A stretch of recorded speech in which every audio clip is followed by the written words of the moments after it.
تو شجاعت ایک ہوتی ہے چھپی ہوئی، ایک ہوتی ہے ظاہر و باہر. تو حضرت علی رضی اللہ تعالیٰ عنہ میں وہ شجاعت صرف چھپی ہوئی نہیں، ظاہر و باہر شجاعت، نمایاں شجاعت، وہ شجاعت جو بدر میں ظاہر ہو رہی ہے. جبکہ شیبہ ابن ربیعہ وہ بھی حضرت علی کے ہاتھوں واصل جہنم ہوا، اور ولید ابن عتبہ ابن ربیعہ چچا بھتیجے دونوں جو ہے حضرت علی کے ہاتھوں واصل جہنم ہو رہے ہیں. اور جو عتبہ ابن ربیعہ تھا ولید کا باپ اور شیبہ کا بھائی، وہ حضرت حمزہ کے ہاتھ سے واصل جہنم ہوا. پہلا مقابلہ ہوا، اس میں حضرت علی نمایاں ہے. جنگ احزاب ہے، اس میں حضرت علی نمایاں ہے. عمرو ابن عبد ود بہت بڑا پہلوان، 90 برس کی عمر تھی اس بدبخت کی جب یہ مقابلہ ہوا ہے، لیکن پورے عرب میں کوئی تصور نہیں کر سکتا تھا کہ اس سے مقابلہ کر سکتا ہے. آپ نے پڑھا ہوگا، سنا ہوگا وہ واقعہ کہ جب وہ مبارزت کے لیے آیا ہے کہ ہے کوئی جو میرا مقابلہ کرے، اور ظاہر بات ہے کہ اس وقت جو ہے ایک دفعہ سناٹا طاری ہو گیا. حضرت علی آگے بڑھے کہ میں مقابلہ کروں گا. وہ ہنسا، تم میرا مقابلہ کرنے آئے ہو؟ نام کیا ہے؟ وہ جو بھی استہزاء کا انداز ہوتا ہے. پھر اس نے کہا کہ میری یہ عادت رہی ہے کہ میں جب بھی کسی سے مقابلہ ہوتا ہے اس کی 3 خواہشات میں سے ایک ضرور پوری کرتا ہوں. ذرا کہو تمہاری کیا خواہش ہے؟ حضرت علی نے فرمایا میری خواہش اولین یہ ہے کہ تم ایمان لے آؤ. لا حول ولا قوت. اس نے کہا اس کا کوئی سوال نہیں. اچھا تو دوسری خواہش یہ ہے کہ میدان جنگ سے چلے جاؤ. وہ ہنسا، یہ میرے لیے کبھی نہیں ہو سکتا. اب حضرت علی نے جو وار کیا ہے یہ ان کی ذہانت اور فطانت کا بھی ایک بہت بڑا مظہر ہے. فرمایا پھر تیسری خواہش یہ کہ آؤ مقابلہ کرو. اس پر وہ بھوچکا رہ گیا کہ میں نہیں سمجھتا تھا کہ روئے زمین پر کوئی شخص یہ خواہش بھی لے کر میرے سامنے آ سکتا. اور ایک بار میں ختم ہوا حضرت علی کے رضی اللہ تعالیٰ. عمرو ابن عبد ود. اسی طرح خندق کا معاملہ، قبوس کا قلعہ سب سے زیادہ سخت تھا. کچھ اور جو گڑھیاں تھی فتح ہو گئی تھی، وہ تھا جو اڑا ہوا تھا، وہ حضرت علی رضی اللہ تعالیٰ عنہ کے ہاتھوں اللہ نے فتح کرایا. تو یہ ظاہر و باہر شجاعت، وہ قواعد عملیہ حضرت علی رضی اللہ تعالیٰ عنہ کے وہ بھی ہیں. دوسری طرف حضرت علی شعر و ادب میں اونچا مقام رکھتے ہیں، فصاحت و بلاغت کے معراج پر ہے. یقیناً افصح العرب ہے محمد صلی اللہ علیہ وسلم. حضور کا اپنا قول ہے انا افصح العرب، لیکن یہ کہ حضور کے بعد فصاحت و بلاغت، خطابت، شاعری، اس میں صحابہ کرام میں ظاہر بات ہے حضرت علی کے آس پاس آنے والا کوئی نہیں. یہ بات اپنی جگہ پر ہے، ہم تسلیم کرتے ہیں. تو اچھی طرح سمجھ لیجئے. اسی طریقے سے آپ کے علم میں ہونا چاہیے کہ عربی گرامر کے موجد حضرت علی ہیں. پھر یہ کہ پورے خلافت راشدہ میں سارے سیکریٹریٹ کو آرگنائز کرنے والے حضرت علی ہیں. یعنی ذرا آپ اندازہ کیجئے، ایک شخص مرد میدان ہے، اس کی شجاعت وہ صرف پوٹینشل شجاعت نہیں بلکہ واقعی ظاہر و باہر شجاعت. اس کے میں نے چند نمونے آپ کو بتائے. مجھے واقعات کی تفصیل میں جانے کی ضرورت نہیں ہے کہ یہ ساری چیزیں معلوم ہیں، لوگوں کے علم میں ہے. دوسری طرف اس کے اندر ادب ہے. ان کے اشعار پڑھیے، آج بھی انسان وجد میں آتا ہے. کتنے حکیمانہ اشعار، کتنی بے ساختگی ہے. میں نے کئی مرتبہ آپ کو اشعار سنائے. یغوص البحر من طلب العالی ومن طلب العلا سہر الليالي ومن طلب العلا من غیر قد اضاع العمر فی طلب المحال. جو کوئی بھی موتی چاہتا ہے، موتی حاصل کرنا چاہتا ہے، اسے تو سمندر میں غوطہ لگانا ہی پڑتا ہے. جو کوئی اونچا مقام حاصل کرنا چاہتا ہے زندگی میں، اسے راتوں کو جاگنا ہی پڑتا ہے. جو کوئی بلندی بھی چاہے اور محنت بھی نہ چاہے، وہ اپنی عمر کو ضائع کر بیٹھتا ہے ایک محال شے کی طلب میں. اندازہ کیجیے. اور رضینا قسمت الجبار فینا لنا علم وللجہال معلوم. اس میں فلو دیکھیے، اس کا ردم دیکھیے. ہم راضی ہیں اللہ تعالیٰ کی تقسیم پر جو اس نے ہمارے بارے میں کی ہے. ہمیں اللہ نے علم عطا کیا، جاہلوں کو دولت عطا کی. ہم راضی ہیں، ہم علم کی دولت پر راضی ہیں. یہ حضرت علی کے قول. اور انا الذی سمتنی امی حیدرا، میں وہ ہوں کہ جس کا نام اس کی ماں نے حیدر رکھا تھا، شیر رکھا تھا. اس حوالے سے سمجھ لیجئے، اصل میں والدین کا رکھا ہوا نام حضرت علی کا اسد تھا، شیر، اور یہی حیدر کے معنی عربی زبان میں. یہ جو لفظ علی ہے آپ کا نام، یہ محمد الرسول اللہ نے رکھا ہے. یہ نام والدین کا دیا ہوا نہیں ہے. والدین کا نام اسد ہے، والدین کا عطا کردہ نام. حضرت علی کا نام پھر جب علی رکھا ہے تو وہ محمد الرسول اللہ صلی اللہ علیہ وسلم نے رکھا. تو یہ اچھی طرح سمجھ لیجئے کہ یہ جامعیت جو ہے کہ ایک ایمبی ورڈ شخصیت، میں نے آپ کو گنوایا چونکہ میں نے عکس بیان کیے ہیں. کہ جو مقام اور مرتبہ آپ کو نظر آئے گا شہادت کے مراتب میں، اس مزاج میں، جو حضرت اسماعیل حضرت موسیٰ کا، وہ ہے حضرت حمزہ اور حضرت عمر خطاب کا رضی اللہ تعالی۔ جو مقام وہاں پہ حضرت ابراہیم کا اور ادریس کا نظر آ رہا ہے، وہ اگر امت محمد میں دیکھنا ہو تو وہ ابو بکر اور عثمان غنی کا ہے رضی اللہ تعالی عنہ وعلیہم الصلاۃ والسلام۔ لیکن جامعیت کبریٰ کا جو مظہر محمد الرسول اللہ صلی اللہ علیہ وسلم، جن میں یہ دونوں چیزیں جمع ہیں، جن میں یہ جامعیت ہے، جن کے اندر توازن ہے، جس میں یہ دونوں اوصاف بیک وقت مجتمع ہیں۔ ایک طرف انتظامی اوصاف دیکھیے، میں ابھی اشارہ کر چکا ہوں کہ جس تیزی کے ساتھ ایکسپینشن ہوا تھا عالم اسلام کا، وہ اگر اس میں کنسولیڈیشن نہ ہوتی، انتظام و اہتمام و انصرام نہ ہوتا، نظم نہ ہوتا، تو وہ تو تباہی ہو جاتی۔ اتنی تیزی سے ایکسپینشن حضرت عمر فاروق کے زمانے میں رضی اللہ تعالی عنہ، ذرا فتوحات کا اندازہ تو کیجیے کہ ملک کے ملک آ رہے ہیں اور بڑے وسیع علاقے آ رہے ہیں، بڑی آبادیاں ہیں وہاں، بڑے وسائل و ذرائع ہیں، وہ جس کو فرٹائل کریسنٹ کہا جاتا ہے عالم عرب کا، وہ پورا کا پورا فتح ہو چکا ہے۔ اس میں اگر انتظام نہ ہوتا، بندوبست نہ ہوتا، یہ ساری چیزیں جو ہے کسی نظم کے اندر نہ آتی، تو بہت بڑی ہلاکت پیدا ہو جاتی۔ میں لفظ ہلاکت استعمال کر رہا ہوں اس لیے کہ یہ لفظ حضرت عمر نے استعمال کیا رضی اللہ تعالی عنہ۔ حضرت عمر کے یہ الفاظ، لولا علی لہلک عمر، اگر علی نہ ہوتے تو عمر ہلاک ہو جاتا۔ کیوں؟ حضرت عمر جو ہے اس وقت خلیفۃ المسلمین، امیر المومنین، پوری کی پوری ذمہ داری، اب اس میں ان کی توجہ، فوجوں کا انتظام، محاذوں سے آنے والی اطلاعات، وہاں کرائسس ہو گیا ہے، وہاں یہ سامان چاہیے، وہاں ایک شکست کی سی کیفیت، جیسے کہ آپ کو معلوم ہوگا کہ ایران میں ایک موقع پر بڑی حالت جو ہے وہ کمزور ہو گئی تھی مسلمان افواج کی، جس وقت کہ حضرت عمر نے فیصلہ کیا تھا کہ میں خود جاؤں گا، اب میں محاذ کے اوپر خود جاؤں گا، تو اس وقت جو ہے حضرت عمر کی زیادہ توجہ تو اس پر لگ رہی ہے۔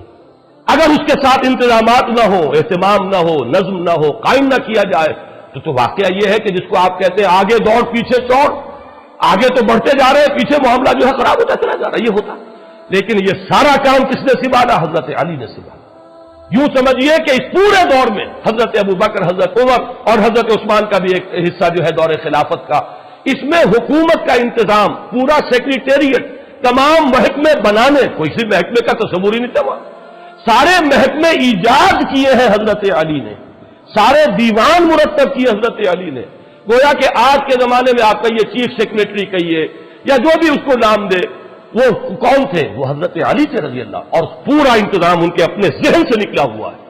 تو ایک طرف ایک شخص مرد میدان ہونے میں وہ ہو، میدان بدر یاد کیجئے، غزوہ احزاب یاد کیجئے، غزوہ خندق یاد کیجئے، 3-4 موٹی موٹی چیزیں بھی جو ہے وہ کافی ہو جائیں گی۔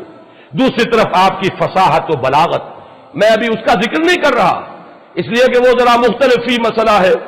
اہل حدیث حضرات اور ہمارے محدثین جو ہیں، جو تصوف کے ان سلاسل کو تسلیم نہیں کرتے، وہ ان چیزوں کو نہیں مانتے، لیکن جو لوگ کے تصوف کے قائل ہیں، ان سلاسل کو مانتے ہیں، تو آپ کو معلوم ہے کہ 3 سلسلے جو ہے صوفیہ کے ان سلاسل اربعہ میں سے وہ شروع ہوتے ہیں حضرت علی کے ذات سے رضی اللہ تعالیٰ عنہ۔ ایک طرف باطنی کیفیات کا وہ عالم، ایک طرف علمی صلاحیتوں کا وہ عالم، انا مدینۃ العلم وعلی بابھا، کہ میں علم کا شہر ہوں اور علی اس کا دروازہ ہے رضی اللہ تعالیٰ عنہ وصلی اللہ علیہ وسلم۔ دوسری طرف مرد میدان ہونے کی یہ کیفیت، تو یہ جامعیت، منتظم ہونے کا یہ معاملہ جو میں نے آپ کو بتایا کہ حضرت عمر فرما رہے ہیں کہ لولا علی لہلک عمر، یہ جو ہے در حقیقت ایمبی ورٹ ہونے کے اعتبار سے، جس میں صدیقین اور شہداء دونوں کے اوصاف جمع ہو گئے ہوں، اس میں یقیناً ایک عظیم ترین شخصیت جو ہے وہ حضرت علی کی ہے رضی اللہ تعالیٰ۔ ایک اور پہلو سے میری بات سمجھ لیجئے، یہ بھی عرض کر دوں، یہ بھی صرف ٹانکتے جائیے۔ حضرت علی تمام غزوات میں شریک رہے سوائے تبوک کے۔ تبوک میں حضور نے انہیں مدینے میں چھوڑا اپنے نائب کی حیثیت سے، اور جب انہوں نے شکوہ کیا، ان کے تو مزاج سے یہ چیز بڑی تھی کہ لوگ جائیں اور داد شجاعت دیں میدان جنگ میں، اور میں یہاں عورتوں کے ساتھ پیچھے بیٹھ جاؤں۔ شکوہ کیا حضور نے فرمایا کہ علی کیا تمہیں یہ پسند نہیں ہے کہ تمہارا تعلق مجھ سے وہی ہو جو ہارون کا تھا موسیٰ کے ساتھ، سوائے اس کے کہ میرے بعد نبوت نہیں ہے۔ یعنی حضرت موسیٰ کے نائب کی حیثیت سے حضرت ہارون تھے تو وہ بھی نبی اور رسول تھے، لیکن تم میری جگہ ہو تو میرے ساتھ اسی مقام پر، لیکن نبوت اور رسالت بہرحال اس کا دروازہ مجھ پر بند ہو چکا ہے۔ لیکن یہی کام کیا حضرت عمر نے رضی اللہ تعالیٰ عنہ۔ بیت المقدس جب گئے ہیں، جس کا ذکر میں بارہا کر چکا ہوں، وہ چارج لینے کے لیے بیت المقدس کا تو کس کو نائب بنایا تھا؟ حضرت علی کو رضی اللہ تعالیٰ عنہ۔ کہاں سے ہم مان لیں کہ ان کے مابین کوئی بد اعتمادی ہو سکتی تھی؟ سوچئے تو صحیح، اس زمانے میں کوئی شخص اپنی جگہ چھوڑ کر اپنی جگہ ایسے شخص کو بٹھائے گا جس کے ساتھ اس کو اعتماد نہ ہو، جس پر اسے پورا وثوق اور یقین نہ ہو؟ لیکن یہ کہ حضرت علی کو 2 مرتبہ حضرت عمر نے اپنا جانشین بنایا، جیسے کہ محمد الرسول اللہ نے بنایا۔ اور میں سمجھتا ہوں کہ یہ بھی عمر فاروق کا اسوہ محمدی پر عمل ہے صلی اللہ علیہ وسلم، کہ اگر حضور نے غزوہ تبوک کے موقع پر اگر حضرت علی کو مدینے کے اندر بٹھایا تھا نائب کی حیثیت سے، تو کیسے ممکن ہے کہ عمر بن الخطاب رضی اللہ تعالیٰ عنہ وہ حضور کے اس اسوے پر عمل نہ کرے؟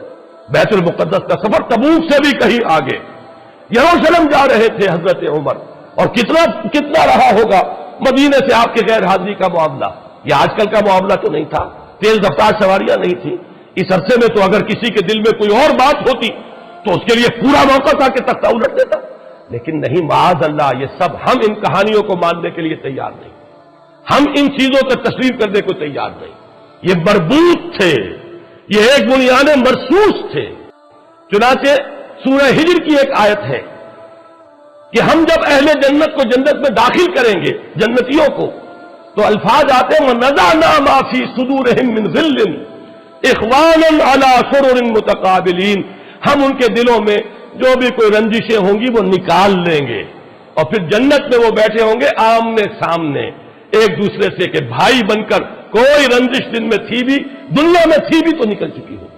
اور حضرت علی کا قول ہماری تفاسیر میں منقول ہے کہ حضرت علی نے فرمایا یہ آیت میرے اور معاویہ کے بارے میں نازل ہوئی ہے کہ ہمارے دلوں میں اگر کوئی ایک دوسرے کی طرف سے میل آ گیا ہے، اللہ تعالیٰ ہمیں جنت میں داخل کرتے ہوئے وہ بھی قدورت جو ہے وہ میل جو اس کو نکال دے۔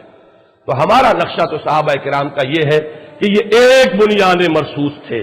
وقتی طور پر انسانوں کے اندر کوئی شکوہ شکایت پیدا ہو جانا، یہ تو چیز وہ ہے جس کو ہم مان لیں گے، لیکن کوئی مستقل قدورت، کوئی بغض معاذ اللہ، کوئی دشمنی ایک دوسرے سے، اس کا ہم تصور نہیں کر سکتے۔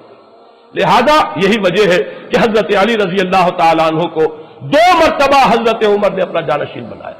جب حج پر گئے ہیں تو حضرت علی کو جانشین بنا کر گئے، انچارج بنا کر گئے ہیں۔ جب گئے ہیں یروشلم تو بھی حضرت علی کو یہاں پہ نمائندہ بنایا۔ اور ایک بات اور نوٹ کیجئے کہ حضرت علی رضی اللہ تعالیٰ عنہ کی صاحبزادی ام کلثوم حضرت عمر کے نکاح میں آئی ہے۔ یہ کوئی ہونے والی بات تھی اگر باہمی محبت نہ ہوتی؟ یہ کوئی ہونے والی بات تھی اگر باہمی اعتماد اور باہم شیر و شکر نہ ہوتے؟ اگر شکایت بھی تھی تو میں عرض کر چکا ہوں وہ حضرت ابوبکر سے تھی۔ اگر شکایت کوئی تھوڑی دیر کے لیے رہی بھی ہے، کوئی شکوہ، حضرت عمر سے تو کسی شکوے کا ہمارے پاس تو ریکارڈ موجود نہیں ہے کہ کس بنیاد پر کوئی شکوہ ہوتا۔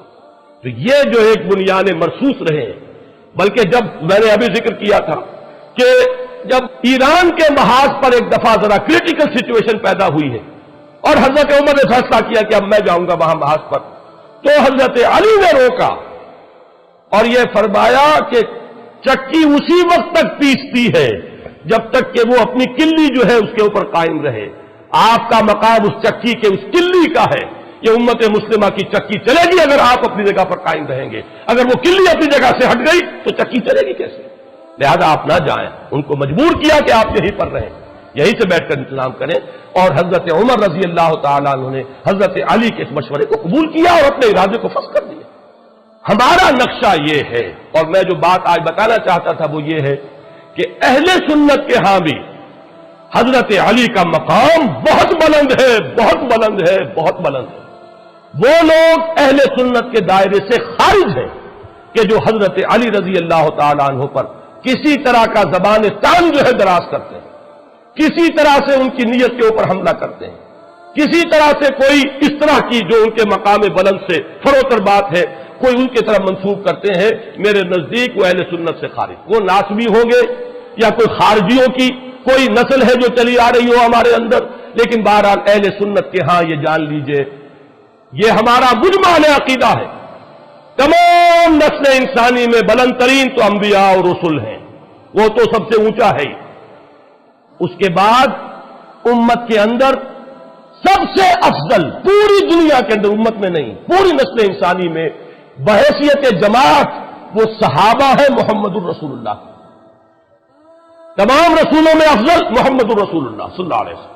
کسی مسلمان کو کسی مکتب فکر سے تعلق رکھتا ہو، اس میں شک و شبہ نہیں ہو سکتا۔ اور پھر غیر نبی جتنی بھی نسل آدم ہے، از آدم تا ایدم، بلکہ تا قیام قیامت، اس میں افضل ترین بحیثیت مجموعی وہ صحابہ ہے محمد الرسول اللہ۔ ان صحابہ میں چوٹی پر ہیں یہ چار افراد، ان میں ہمارے نزدیک ترتیب فضیلت ترتیب خلافت کے ساتھ ہے۔ افضل حضرت ابو بکر، نمبر 2 حضرت عمر، نمبر 3 حضرت عثمان، نمبر 4 حضرت علی۔ لیکن گویا کہ بقیہ تمام صحابہ سے تو افضل ہم مانتے ہیں حضرت علی کو۔ اب اگر کوئی شخص حضرت علی کی سیرت کو داغدار کر دے، آپ سوچئے تو نتیجہ کہاں گیا؟ بقیہ تمام صحابہ سے تو افضل ہے سب کے نزدیک، اگر ایکسیپشن ہوتی ہے اہل سنت کے نزدیک تو 3 ہی فرد رہ گئے نا، حضرت ابو بکر، حضرت عمر، حضرت عثمان۔ بقیہ تمام صحابہ سے، تمام صلحاء امت سے، تمام اولیاء اللہ سے، تمام ائمہ دین سے، تمام محدثین سے، تمام فقہاء سے افضل ترین کون ہے؟ حضرت علی۔ لہذا زبان کو بہت سوچ سمجھ کر کھولنا چاہیے۔ یہاں جو ہے اس جناب میں کوئی گستاخی، وہ در حقیقت اپنے ایمان کو خطرے میں ڈالنے کے مترادف ہے۔ اور جو لوگ بھی یہ کوئی کرتے ہیں جرأت یا ہمت، میں بار بار یہ کہہ رہا ہوں کہ میرے نزدیک وہ اہل سنت کے زمرے سے خارج ہے۔ ایک بات آپ اچھی طرح سمجھ لیجیے البتہ، اور وہ یہ ہے کہ صحابہ کرام کی 3 نسلیں ذہن میں رکھیے۔ عام طور پر ہمارے ہاں 2 الفاظ استعمال ہوتے ہیں، کبار صحابہ، صغار صحابہ۔ کبار صحابہ بڑی عمر کے صحابہ، صغار صحابہ چھوٹی عمر کے، حضرت حسن، حضرت حسین۔ یہ حضور کی زندگی میں 5 سال 7 سال یہی عمریں تھی نا۔ حضرت عبداللہ ابن زبیر 8 سال 9 سال، یہ نسل ہے، انہیں ہم کہتے ہیں صغار صحابہ۔ صحابی تو ہے، حضور کی گود میں پلے ہیں، حضور کے شانہ مبارک پر بیٹھے ہیں، حضور کی حیات طیبہ میں ہیں، موجود ہیں، صحبت سے فیض یاب ہوئے، صحابی تو ہے۔ لیکن یہ کہ صغار صحابہ کے بارے صحابہ، میں ذرا آج بات کو واضح کرنے کے لیے ایک درمیانی نسل کی طرف بھی اشارہ کر رہا ہوں۔ یہ 3 نسلوں میں سمجھیے، صحابہ کرام کی ایک نسل وہ ہے جو حضور صلی اللہ علیہ وسلم کے تقریباً ہم عمر ہے، 5 سال ادھر یا 5 سال ادھر، 10 سال کے چھوٹ بڑائی، 12 سال 13 سال، اتنا فرق ہوتا ہے، دوستوں میں بھی ہوتا ہے، احباب میں بھی ہوتا ہے، ساتھیوں میں بھی ہوتا ہے۔ ایک نسل وہ ہے۔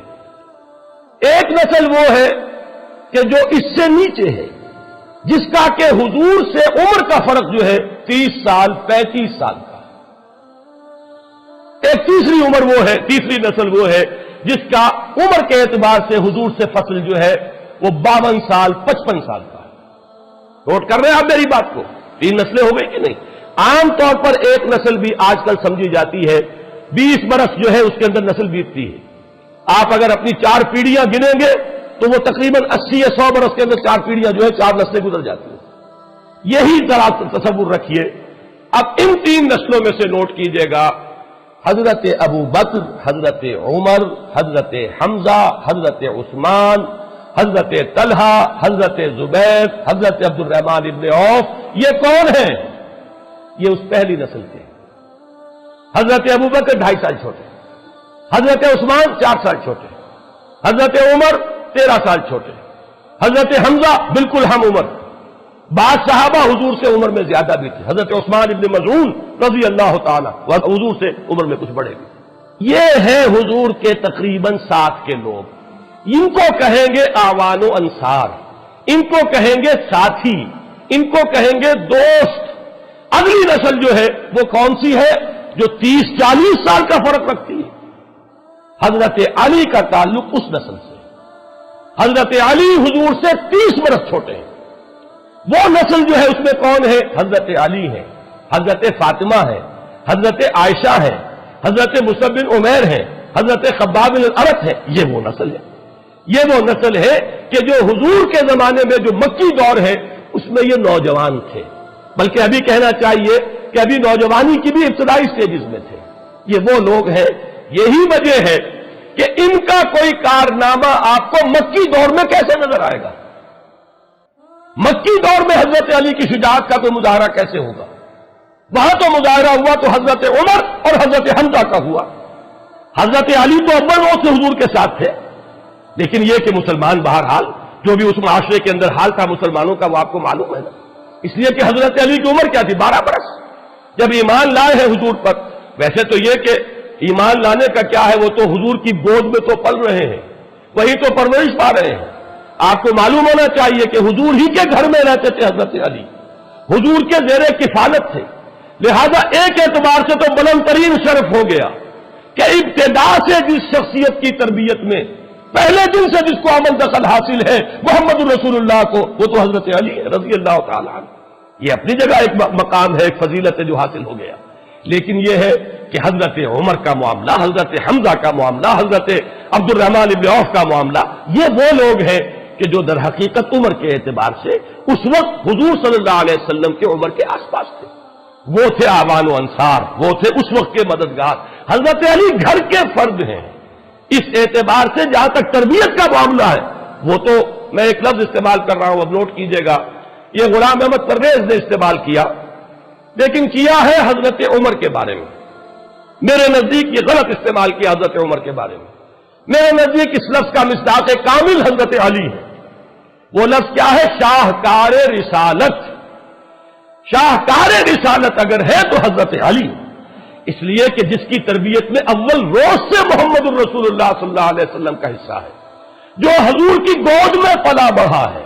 جب حضور پر وحی کا آغاز ہوا تو 10 سال کی عمر ہے، اور جب حضور کو تبلیغ کا حکم ہوا ہے، یہ فرق رکھیے گا ذہن میں، 3 سال کا فرق ہے۔ عام طور پر خیال یہ ہے پہلی وحی آئی ہے اس وقت سے لے کر، اور جب کہ سورہ مدثر کی آیات نازل ہوئی جن میں تبلیغ کا حکم ہے، عام خیال یہ ہے کہ 3 برس کا فرق ہے۔ یہی وجہ ہے کہ جب حکم ہو گیا ہے کہ اب آپ یا ایھا المدثر قم فانذر، اب کھڑے ہو کر اپنی تبلیغ کا آغاز فرما دیجئے، یہاں سے کہا جاتا ہے حضور کی رسالت کا آغاز ہوا۔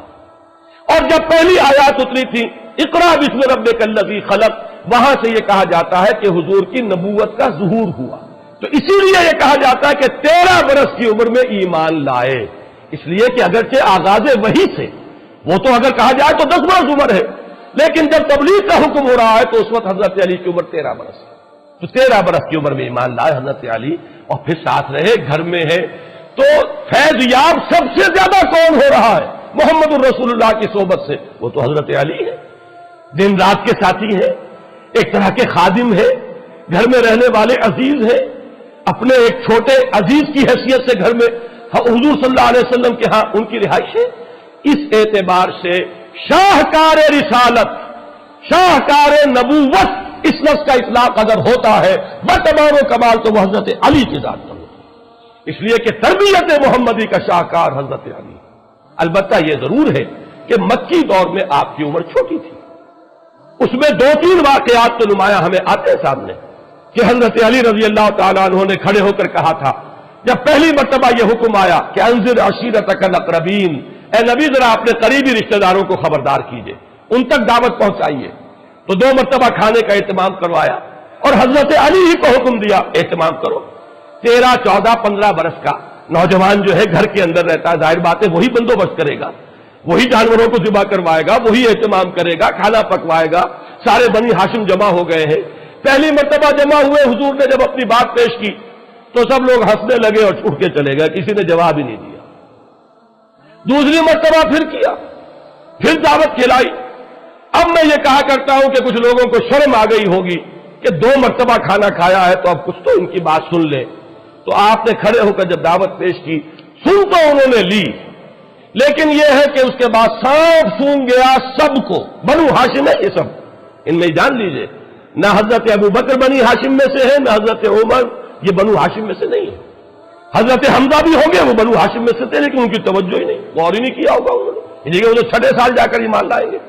لیکن یہ کہ بنو ہاشم کا پورا خاندان جمع ہے،